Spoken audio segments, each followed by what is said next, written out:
Le chien des Baskerville de Sir Arthur Conan Doyle. Voici les personnages principaux de l'ouvrage. Il y a tout d'abord Sherlock Holmes. C'est le détective privé le plus célèbre d'Angleterre, réputé pour son intelligence hors du commun et sa méthode de déduction scientifique. Il observe les moindres détails, une égratignure, une tache, l'usure d'un objet, et en tire des conclusions d'une précision stupéfiante. Il est accompagné du docteur John Watson. C'est lui qui écrit le roman.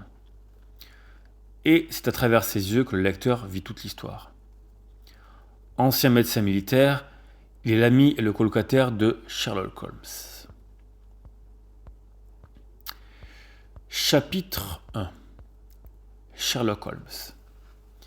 L'histoire s'ouvre dans le célèbre appartement du 221B Baker Street, à Londres. Le docteur Watson se réveille et trouve sur la table une canne oubliée par un visiteur qui est passé la veille en l'absence de Sherlock Holmes. Les deux hommes s'amusent à en déduire le profil de son propriétaire. L'usure de la canne, les inscriptions gravées dessus et d'autres détails leur permettent de conclure qu'il s'agit d'un jeune médecin de campagne qui marche beaucoup, qui possède un chien et qui a exercé en ville avant de partir à la campagne.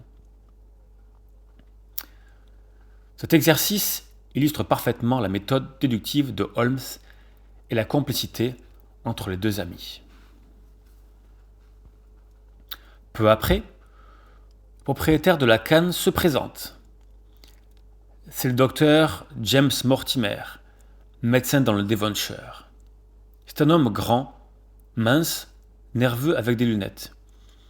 Et il est visiblement agité et très préoccupé. Sherlock Holmes confirme presque entièrement ses déductions à partir de la canne, ce qui impressionne Mortimer. Mortimer annonce qu'il est venu pour une affaire d'une extrême gravité. Il a besoin de l'aide des détectives, donc de Sherlock Holmes et de Watson. Mais il préfère en parler le lendemain matin. Pour l'instant, il ne leur dit rien. Chapitre 2. La malédiction des Baskerville. Comme convenu, le lendemain matin, Mortimer revient et sort un vieux manuscrit jauni, daté du XVIIe siècle, qu'il commence à lire à voix haute devant Holmes et Watson. Ce texte raconte la terrifiante légende des Baskerville. Hugo Baskerville, un homme cruel, violent et débauché, avait kidnappé la fille d'un fermier voisin et la retenait prisonnière dans son manoir. La jeune femme parvint à s'échapper en descendant le long du mur par le lierre et à fuir à travers la lande dans la nuit. Hugo, fou de rage, lâcha ses chiens à sa poursuite et jura de donner son âme au diable si on lui ramenait la fille. Ses compagnons, inquiets de le voir partir seul et dans cet état, partirent à leur tour. Ils retrouvèrent d'abord la jeune fille morte d'épuisement et de terreur. Et à côté d'elle, le corps de Hugo Baskerville, la gorge complètement arrachée. Mais ils y voient aussi une bête noire gigantesque, démoniaque, qui lui dévorait la chair. D'ailleurs, l'un des témoins mourut de peur sur le coup. Les deux autres compagnons ne se remirent jamais complètement de ce qu'ils avaient vu. Depuis ce soir-là, la légende dit qu'un chien fantôme hante la lande et s'en prend aux héritiers de la famille Baskerville, de génération en génération. Plusieurs membres de la famille sont morts dans des circonstances mystérieuses au fil des siècles. Holmes écoute attentivement, mais reste totalement sceptique face au surnaturel. Il n'y croit pas trop. Il demande à Mortimer pourquoi il lui lit ce vieux texte aujourd'hui. Chapitre 3. Le problème.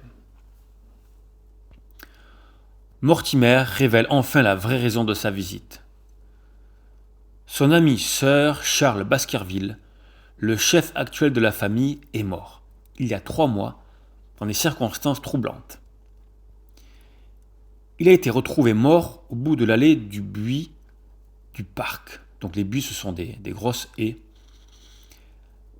Donc il a été retrouvé mort au bout de l'allée de buis du parc de Baskerville Hall, là où ils vivent. Le médecin légiste a conclu à une mort naturelle. Le médecin légiste, c'est le médecin qui ausculte les morts pour faire un rapport. Donc le médecin légiste conclut à une mort naturelle, il dit crise cardiaque, car Sir Charles était déjà cardiaque. Mais Mortimer, qui a examiné la scène lui-même, a remarqué un détail que personne d'autre n'a signalé officiellement. Oui, car Mortimer est lui aussi médecin. Il a remarqué des empreintes fraîches d'un chien gigantesque à quelques mètres du corps. De plus, Sir Charles semble avoir couru sur une longue distance le long de l'allée avant de s'effondrer, comme s'il fuyait quelque chose d'épouvantable. Or, Sir Charles était un homme qui croyait profondément à la malédiction et qui évitait soigneusement de sortir seul la nuit sur la lande. La lande, il faut savoir que la lande, c'est une sorte de grande prairie. Mortimer précise aussi que Sir Charles Baskerville avait reçu, le soir de sa mort, une lettre qui l'avait poussé à sortir. Mais on n'a jamais su de qui elle venait, ni ce qu'elle disait. L'héritier du domaine est désormais Sir Henry Baskerville, un neveu qui vit au Canada et qui doit arriver à Londres dans les jours suivants. Et oui, puisque Sir Charles Baskerville est mort, c'est maintenant au neveu Sir Henry Baskerville de récupérer l'héritage. Mortimer pose la question directement à Sherlock Holmes. Doit-il conduire Sir Henry à Baskerville Hall, malgré le danger apparent ? Sherlock Holmes lui demande de ne rien dire à Sir Henry pour l'instant et de le lui amener dès son arrivée à Londres. Chapitre 4. Sir Henry Baskerville. Sir Henry arrive à Londres et rencontre Holmes et Watson dans leur appartement. C'est un homme jeune, solide, direct et courageux, peu impressionné par les légendes. Il a grandi loin de l'Angleterre et n'a pas été élevé dans la peur et la malédiction. Cependant, dès son arrivée, 2 événements étranges se produisent. Premièrement, il reçoit à son hôtel une lettre anonyme composée de mots découpés dans un journal du matin et collés sur une feuille. Le message est court. Il dit « Si vous tenez à votre vie et à votre raison, éloignez-vous de la lande le plus vite possible. N'y allez jamais. » Deuxièmement, l'une de ses chaussures neuves disparaît mystérieusement de sa chambre d'hôtel, sans explication. Holmes s'intéresse immédiatement à ces 2 détails. La lettre montre que quelqu'un surveille Sir Henry depuis son arrivée en Angleterre et veut l'effrayer. La chaussure volée l'intrigue encore davantage. Pourquoi voler une seule chaussure neuve sans valeur particulière ? Il garde cette question en tête sans en parler pour l'instant. Il conclut que Sir Henry doit se rendre au Devonshire pour ne pas montrer sa peur, mais qu'il faut le protéger discrètement. C'est impératif, car il est en danger. Il décide donc d'envoyer son collègue et ami Watson pour le surveiller et lui faire parvenir des rapports réguliers. Chapitre 5. 3 fils rompus. Le lendemain, Holmes remarque que Sir Henry est suivi dans les rues de Londres par un homme mystérieux à bord d'un fiacre dont le visage est dissimulé par une barbe noire. Alors un fiacre, c'est une espèce de diligence, c'est une diligence tirée par des chevaux. C'est comme une voiture sans moteur de l'époque qui est tractée par des chevaux. Il tente avec Watson de prendre cet individu en filature dans Londres. Mais celui-ci s'échappe habilement en faisant demi-tour brusquement dès qu'il réalise qu'on le suit. Donc il découvre qu'il y a un homme qui les surveille.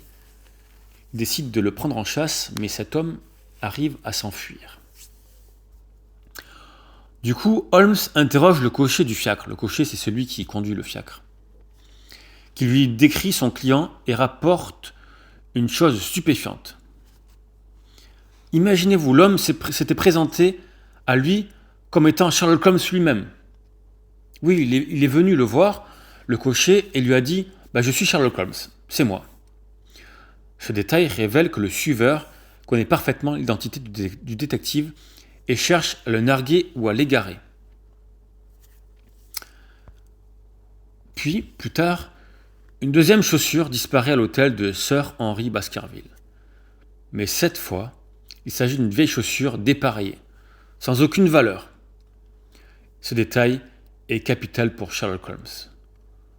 On ne vole pas une vieille chaussure pour sa valeur matérielle. La seule explication logique est que quelqu'un a besoin de l'odeur de Sir Henry Baskerville pour le faire flairer à un chien et lui apprendre à reconnaître sa cible. Cette chaussure servirait à s'imprégner de l'odeur de Sir Henry pour que le chien puisse retrouver l'odeur de Sir Henry. C'est une hypothèse qui est glaçante. Si elle est vraie, c'est terrifiant. Par ailleurs, Holmes finit par identifier le mystérieux suiveur. Il s'appelle Stapleton et il vit près de Baskerville Hall dans le Devonshire. Holmes dit à Watson de partir avec Sir Henry, de garder les yeux ouverts sur tout et tout le monde et de lui écrire régulièrement.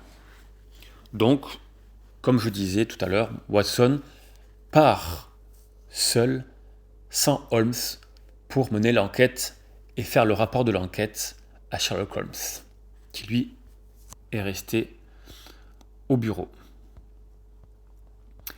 Chapitre 6. Le manoir de Baskerville. Watson et Sir Henry prennent le train pour Devonshire.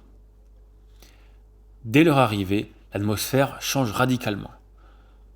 La lande s'étend à perte de vue, sauvage, déserte, enveloppe de brume grise.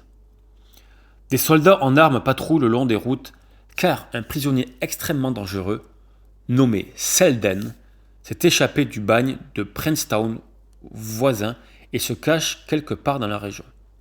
Donc un bagne, c'est une sorte de prison où on fait des travaux forcés. Ce bagne se trouve à Princetown.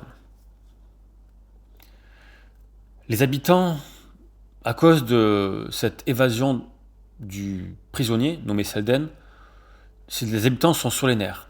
Ils ont peur. Baskerville Hall est un manoir imposant et sombre, avec ses longues ailes de pierre noire, ses créneaux et ses tours. L'intérieur du manoir est vaste, mais lugubre. De longs couloirs mal éclairés, des portraits d'ancêtres au regard sévère qui semblent vous suivre des yeux. Une atmosphère lourde de siècles d'histoire se ressent et se fait ressentir. Dans ce manoir, il y a le majordome qui s'appelle Barrymore et sa femme qui accueille Sir Henry. Donc le majordome Barrymore et sa femme accueillent Sir Henry. Ce sont des domestiques qui servent la famille depuis longtemps, discrets et polis, mais quelque chose dans leurs attitudes semble tendu. Il y a un truc qui ne va pas. La première nuit, Watson est incapable de dormir. Il croit entendre quelque part dans les profondeurs du manoir des sanglots étouffés, comme si une femme pleurait, sanglotait. Le lendemain matin, il remarque que les yeux de Madame Barrymore sont rouges et gonflés. Quand il lui pose la question, elle nie avoir pleuré. Elle dit « Non, je n'ai pas pleuré. Non, pas du tout. » C'est bizarre. L'atmosphère pesante du manoir commence à agir sur les nerfs de tout le monde. Chapitre 7. Les Stapleton de Merripit House. Watson rencontre les voisins les plus proches.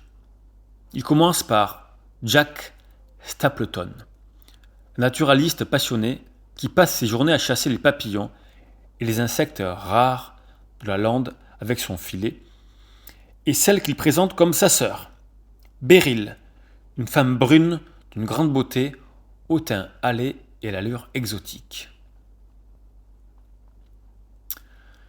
Stapleton est un homme mince, blond, regard vif et perçant. Il connaît la lande comme sa poche et en parle avec passion, mais aussi avec une certaine crainte et gravité quand il s'agit de ses dangers. Il emmène Watson voir la grande Grimpen. C'est le nom que l'on donne à une vaste zone de marécage où des chevaux et des moutons s'enfoncent régulièrement et disparaissent pour toujours. Ils meurent, aspirés par la boue mouvante. Stapleton est le seul à connaître les chemins sûrs pour y pénétrer sans risque. Pendant que Stapleton s'éloigne pour chasser un papillon rare, Beryl, sa supposée sœur, s'approche de Watson et lui parle à voix basse, avec une urgence dans le regard. Elle lui conseille de quitter la lande immédiatement et de retourner à Londres au plus vite. Mais quand Stapleton revient, elle se reprend brusquement et prétend qu'elle lui parlait d'autre chose. Elle a visiblement très peur de son frère. Stapleton manifeste une jalousie évidente et presque agressive quand Sir Henry Baskerville exprime son intérêt pour Beryl et cherche à la voir seule. Cette réaction disproportionnée trouble Watson. Ouais, il ne trouve pas ça normal. Ce soir-là, d'ailleurs, Watson entend pour la première fois un hurlement long et lugubre qui résonne sur la lande, dans le silence de la nuit. Les habitants locaux, quand on leur en parle, baissent les yeux et murmurent que c'est le chien de Baskerville. Chapitre 8. Le premier rapport du docteur Watson. Watson rédige et écrit consciencieusement ses rapports à l'intention de Holmes, resté à Londres, au bureau. Il lui envoie tout ce qu'il a vu par écrit. Il décrit méthodiquement tous les habitants de la région et leur comportement. Il mentionne aussi le vieux Frankland, un homme excentrique et querelleur qui vit dans un manoir voisin et passe son temps à intenter des procès à ses voisins pour des questions de droit de passage ou de propriété. Il fait des procès à tous ses voisins. Il est également passionné d'astronomie et passe ses journées à scruter la lande avec un grand télescope depuis sa fenêtre. C'est le père de Laura Lyons, une femme qui vit seule au village, séparée d'un mari qui l'a abandonnée et dont les initiales LL ont été retrouvées dans les papiers de Sir Charles. Donc Sir Charles, c'est Sir Charles Baskerville, celui qui est mort, vous savez, d'une crise cardiaque. Watson note ce détail sans encore en comprendre l'importance. Mais ce qui préoccupe surtout Watson, c'est le comportement de Barrymore. Plusieurs nuits de suite, il l'aperçoit se glisser silencieusement dans le couloir du manoir à une heure avancée de la nuit, une bougie à la main, se diriger vers la fenêtre donnant sur la lande et rester là, de longues minutes, à faire des signaux lumineux dans l'obscurité. Et chaque matin, Madame Barrymore, donc la femme de Monsieur Barrymore, a les yeux rouges, comme s'il avait pleuré toute la nuit. Watson transmet et écrit tout cela à Sherlock Holmes sans encore pouvoir en expliquer le sens. Oui, là, il se pose beaucoup de questions. Chapitre 9. La lumière sur la lande. Watson révèle ses observations nocturnes à Sir Henry. Les deux hommes décident de tendre un piège et de surveiller les couloirs cette nuit-là. Ils surprennent en effet Barrymore en pleine nuit, bougie à la main, penché vers une fenêtre et faisant des signaux dans l'obscurité. Acculé, coincé, Barrymore tente d'abord de nier. Puis, devant l'insistance de Sir Henry, il finit par avouer la vérité. Les signaux ne sont pas destinés à un ennemi ou à un complice. Ils envoient de la nourriture à Selden, le dangereux forçat évadé. Vous savez, le prisonnier évadé, Selden. Eh bien, c'est à lui que Barrymore envoie des signaux. Car Selden, le prisonnier, n'est autre que le frère de Madame Barrymore. Vous savez, celle qui a les yeux rouges le matin. C'est le mouton noir de la famille. C'est un criminel condamné pour meurtre. Madame Barrymore ne peut se résoudre à le laisser mourir de faim et de froid sur la lande. C'est elle qui pleurait la nuit, de chagrin, de peur que son frère, le prisonnier Selden, meure. Sir Henry, touché par cette révélation et par la détresse de la femme, promet de garder le secret quelques jours supplémentaires pour leur permettre d'organiser la fuite de Selden à l'étranger. Cette nuit-là, Watson et Sir Henry sortent sur la lande pour tenter d'apercevoir Selden. Ils entendent à nouveau le hurlement sinistre au loin, un cri, un hurlement très fort. Et dans l'obscurité, Watson aperçoit brièvement la silhouette d'un homme debout sur un rocher, immobile, qui les observe, puis disparaît. Ce n'est pas Selden, c'est quelqu'un d'autre, mystérieux, qui surveille tout depuis la lande. Quelqu'un qui surveille encore tout le temps. Chapitre 10. L'extrait du journal de Frankland.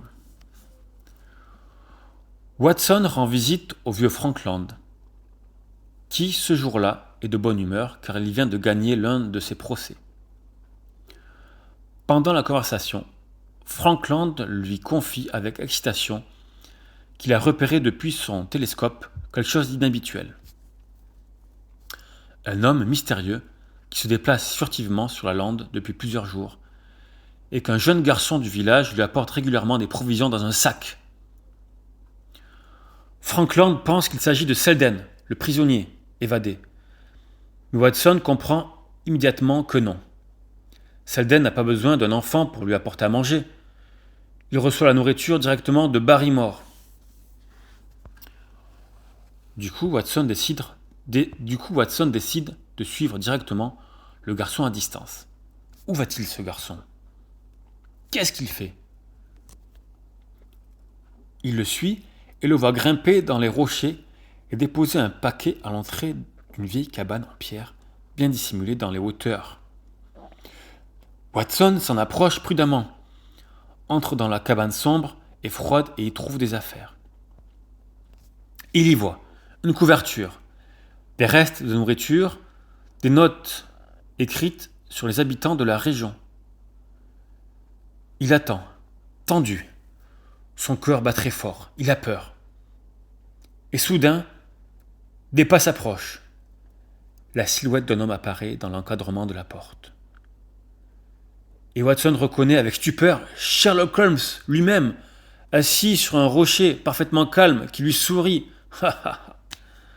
Et voilà que son ami, son colocataire, son partenaire, Holmes, est ici, avec lui. Chapitre 11. L'homme sur la lande.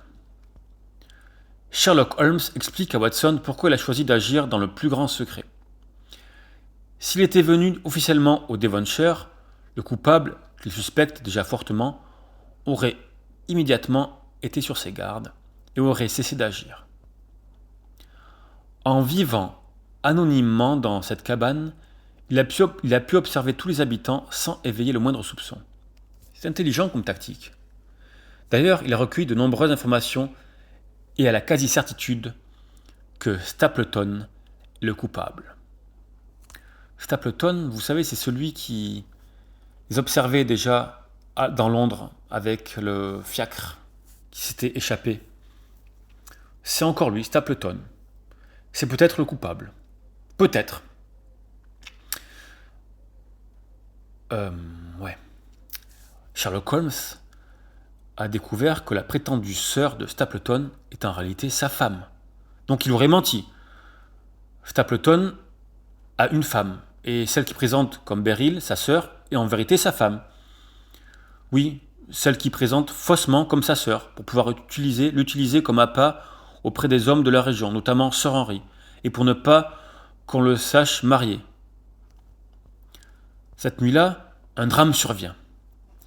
Ils entendent des cris et des coups de feu sur la lande, et se précipitent pour voir ce qu'il se passe. Ils trouvent un corps au pied d'une falaise. C'est Selden, mort d'une chute. Le frère de Madame Barrymore, celle qui pleurait toutes les nuits, de peur qu'il arrive quelque chose à Selden. Mais le voici mort d'une chute. Il portait ce soir-là de vieux habits appartenant à Sir Henry, que Barrymore lui avait transmis. Watson comprend avec horreur ce que cela signifie. Le chien avait été mis sur la piste de l'odeur de Sir Henry grâce aux chaussures volées à Londres et avait traqué Selden en le prenant pour Sir Henry. Parce que Selden avait les vêtements de Sir Henry sur lui. Ce qui a trompé la bête.